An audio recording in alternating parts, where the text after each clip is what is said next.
Ay kabayan. So nandito po kami ngayon sa may Bitbit. Ito po pupuntahan po namin tong yung sinasabi nilang sulfur.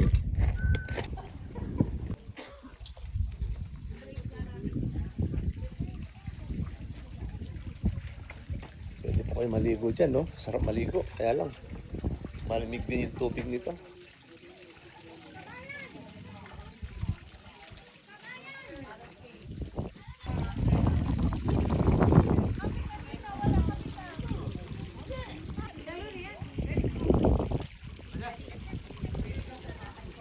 So kukuha po tayo ng sulfur para iuwi po natin kasi nakakagamot daw ito eh. Ayoko na maligo pero yung aming kasama naligo po sila. Sir, kumusta po yung pagbisita dito sa sulfur? Nakailang punta na? Nakailang punta na po kayo dito? Si sir, nakaapat na beses na daw ito kasi dati daw. Itong tubig na medyo malalim daw itong tubig dati. So ngayon medyo kukunti lang. Madaming kabayan doon naliligo sa kabila. Ayan, nandito po tayo ngayon sa Sulfur Wadi. Ang balita ay nakakagamot daw ito nga sa ating mga makatikating skin. Kaya masubukan nga natin. Ano bang skin na kakagalin? Yung sa mga katikati, yung may mga buni at may mga buni ay sa singit.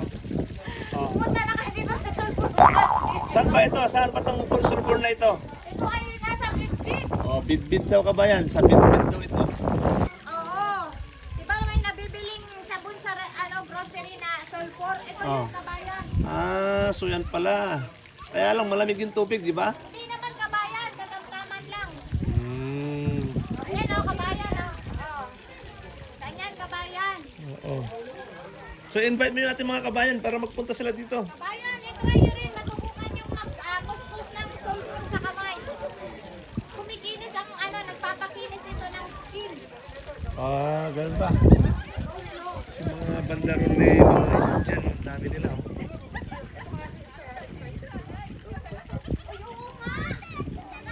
Mas maganda po magdaan po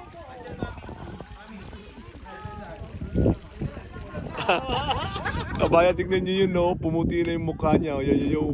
Uy, malis ka dyan. Kaya tignan nyo, oh.